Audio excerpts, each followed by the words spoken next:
So the reaction now in these leftist corners is coming fast and furiously. And it's interesting because I said yesterday, what are they going to do? Because we're so close to the election. They're not going to be able to pretend they care about Donald Trump and the assassination attempt. And they're certainly not going to want to pull back on their incendiary rhetoric. So they're in a bit of a pickle. And as I've watched them over the past 48 hours, it turns out no pickle at all.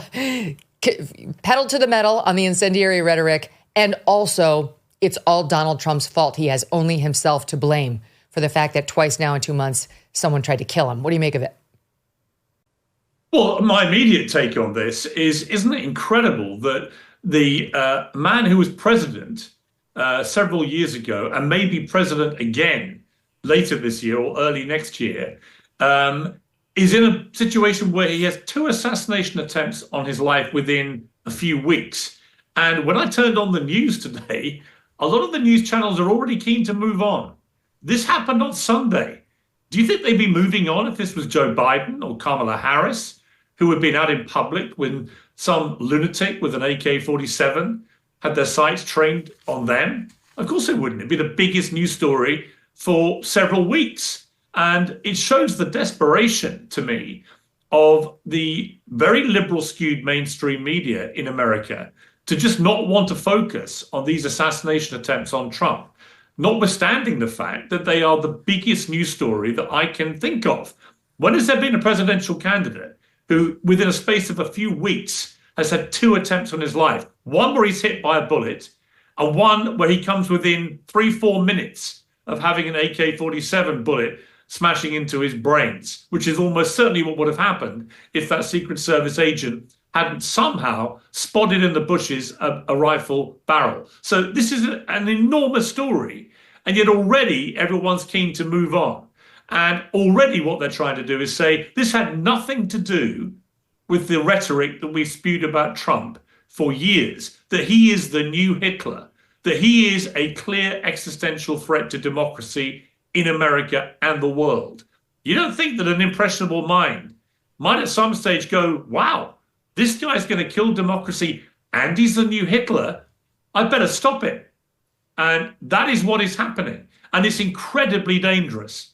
And I'm looking at this from across the pond, completely aghast that twice now the Secret Service have been, in my estimation, an abject failure in protecting Donald Trump from these lunatics. They have got to step up and raise their game. Yeah, I agree with you. We'll do them second. Let me stay on the media for 1 minute.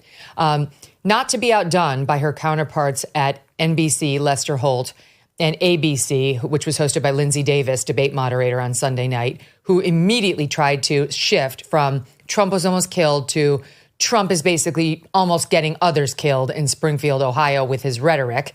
CBS's Norah O'Donnell, who was on her way out, she's been booted from the position. Oh, it was a voluntary resignation. Okay, sure. And she decided to report on the Trump assassination as follows. Look at this. Donald Trump is blaming Democrats for inflaming political rhetoric, but the former president's own words seem to be increasing the threat of political violence in Springfield, Ohio. That's where a false and ugly accusation against Haitians, thousands of whom are legal permanent residents, is impacting everyday life. Okay, so we now know that these bomb threats that were called into Springfield were from some country overseas. The Ohio governor told us that. He didn't yet say which country. I'm sure the Democrats will think it's the Russians. But it was not a Donald Trump-inspired thing. We don't know what it was that was behind the foreign country trying to mess with us.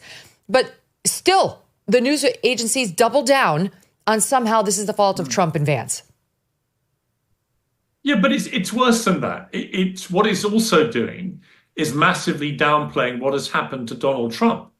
And they're doing this quite deliberately. And again, I ask the question, if this had been Joe Biden or Kamala Harris, who twice in the space of 2 months have had assassination attempts on their life, do you think anyone in Americans' mainstream media would be trying to immediately downplay that and immediately look for things that they have both said in the previous year to try and justify the fact that they might also be culpable for potentially creating violence that hasn't actually happened?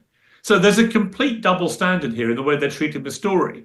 And Donald Trump look, he's no angel. You and I know that, Megyn. We've known Trump a long time, good, bad, and ugly. There's all those strands to him. But right now, he is the Republican nominee for president, and the election's in 50 days' time. And right now, he is showing unbelievable personal courage. Would you be going out again for any more rallies if you were Trump, with two people trying to kill you in the space of 2 months? And why are those people doing this? Yes, they're deranged. Of course they are. Anyone that does this kind of thing is a lunatic. But why are they doing it? Well, in the second case of this shooter on the golf course, you can chart a radicalization from someone who was originally pro-Trump, then became a vehement Trump hater, but somebody who began to parrot exact talking points that were said about Trump by Kamala Harris, about him being a threat to democracy and so on. This is somebody who has a deranged mind, who is being directly influenced to think that Trump represents an existential threat to democracy. And maybe he's also heard that he's the new Hitler, because they keep using that phrase about him. And I think it's completely outrageous to equate Donald Trump with the leader of the Nazis who murdered 12 million people. So there is a shocking double standard. There is a shocking attempt to diminish and reduce the impact of what happened on Sunday, and indeed 2 months ago, about which we still don't know enough, of that first assassination attempt. And what they're trying to do is say, you know what, this guy had it coming. And I had a guest on Uncensored yesterday who made a very good point, which is, I think it was Ben Ferguson, who said, this is a bit like the argument that people use when women go out and they wear, a short mini skirt or something and they get raped. Well, they brought it on themselves, didn't they? It's that kind of equivocation that Trump brought this on himself because he uses incendiary rhetoric. And I think it's completely shameful. I'm thinking of the song from the play Chicago, sung by Roxy. He had it coming.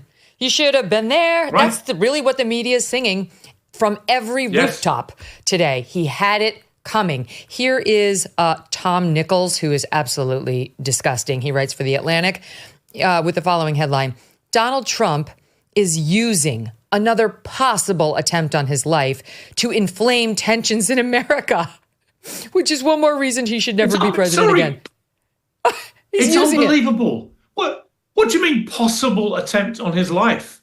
A guy literally sat in a bush for 12 hours. He had an AK-47 with a scope on it. He had the ceramic tiles to protect himself in a shootout.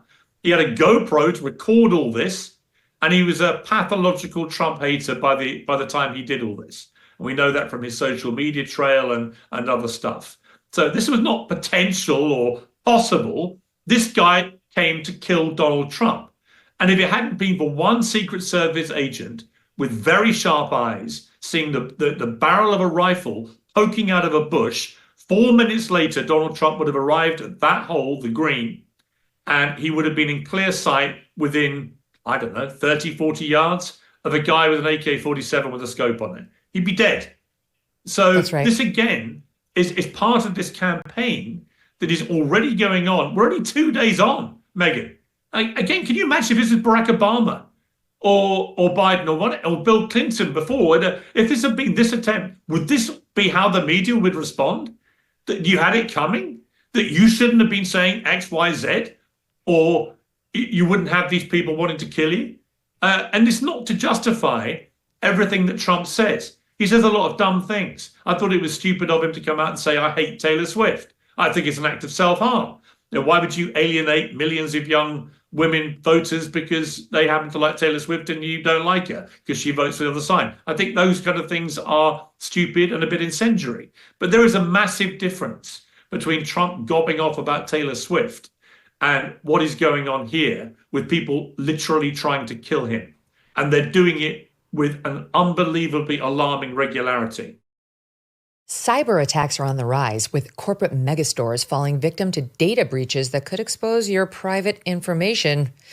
Now, these same megastores are lobbying D.C. politicians to pass the Durbin-Marshall credit card bill. According to our sponsor, Electronic Payments Coalition, this bill could leave you even more vulnerable to credit card cyber attacks, while megastores pocket billions in additional profits. Learn more at guardyourcard.com, and then consider telling Congress to guard your card. The Electronic Payments Coalition says Americans lose when politicians choose. Again, that's guardyourcard.com. Thanks so much for watching. If you like what you just saw, hit the subscribe button for more clips and full episodes.